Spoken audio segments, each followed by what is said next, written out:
7 yes. All right, that takes us to item 4BB.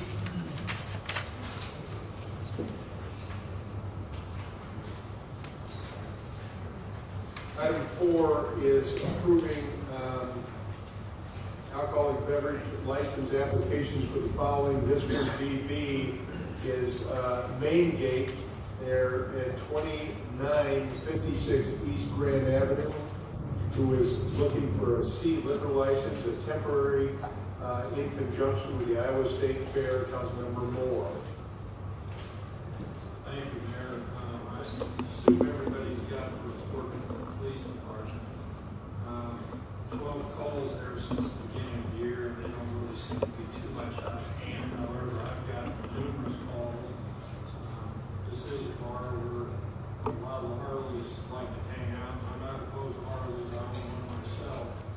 But at 1:30 in the morning, when they take off full bore and when they want to stop out the street and do burnouts, the residents in that neighborhood do have a problem.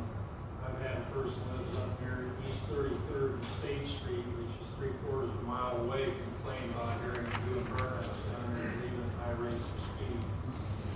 I do believe the owner is responsible for his customers and the actions they've taken to leave. And I don't think it would be appropriate to reward him,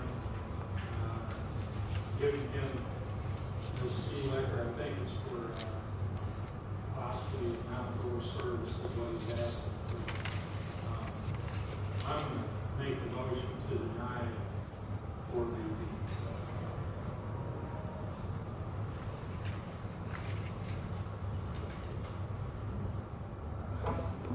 How does that work with the state? I mean, since the fair's coming up Thursday, but I mean, they just came up here for good. I mean, we're not gonna be liable for anything we do there. Well, police, as we talked before, police calls to an establishment on another basis of liable law, but not to deny a license. And despite Mr. Moore's convictions, the law does not hold the owner knowingly participate or knowingly commit or actively engage in criminal activity. So, as far as whether or not they can get the deal from the state at the time, I don't know that's the case.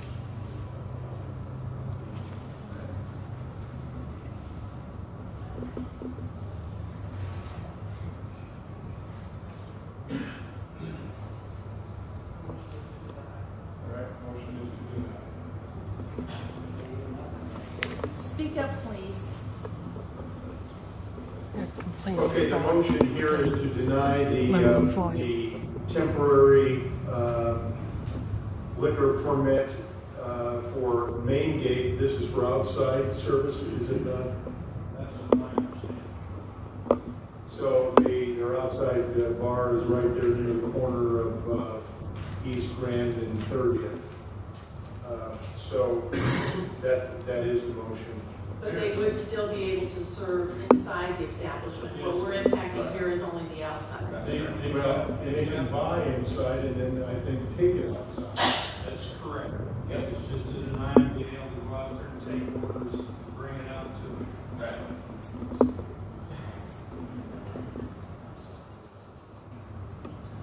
6 yes, 1 no to deny. All right, takes us to item 6B. It's ordering construction of the following. B is the 5th and Keel parking garage stair replacement. Receiving bids 8/23 of 16, setting the date of hearing of 9/12 of 16. The construction estimate is $415,000. Council Communication number 16-442. Mr. Coleman. Thank you. I have no doubt that this is probably a necessary expenditure. But I actually, when I pulled it off, I intended to talk about 6B and 7 combined. Mayor, do you mind reading 7 as well? I think I'm the only one that asked to speak about it. Oh, yeah.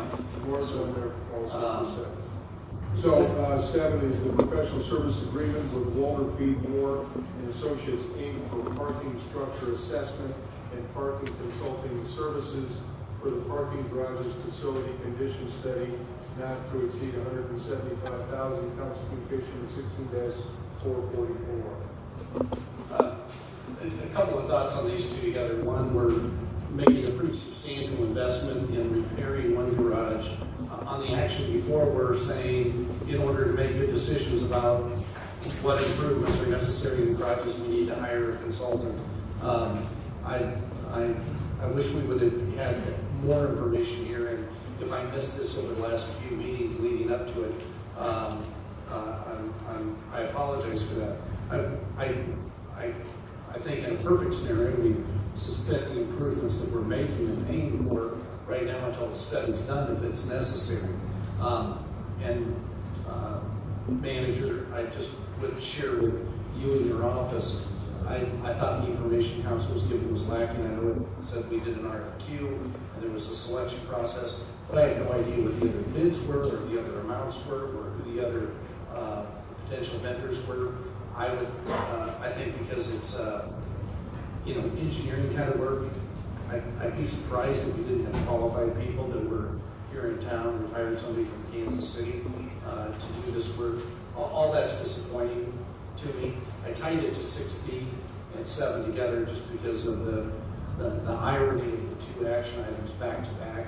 I am going to support 6B so the safety concerns in the parking garage are addressed, but I'm not going to support 7A, 7 this time. More?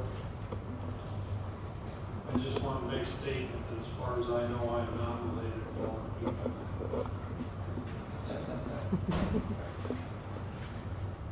So you made a motion, so Chris, you're making a motion to approve, I'll move 6E, which is one of the ones I pulled off, and I'll and vote then I'll make a yes. motion on 7. So is 6B a safety issue? It is.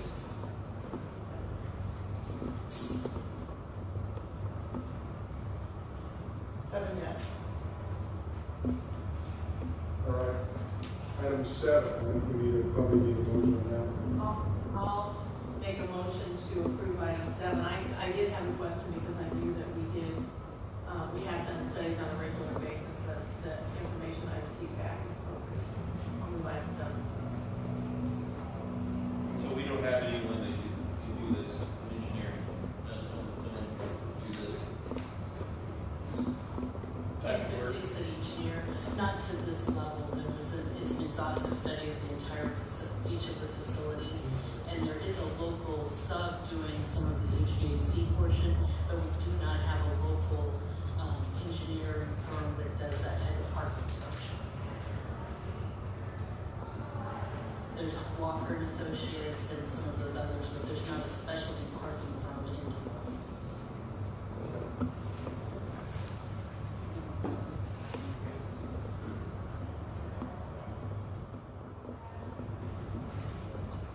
Yes, to no.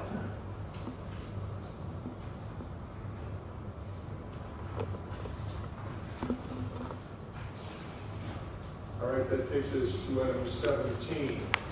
Item 17 is a board commission and neighborhoods report. 17 is the attendance reports of various city boards and commissions through June 30th, 2016. Mr. Gray. Thank you, Mayor.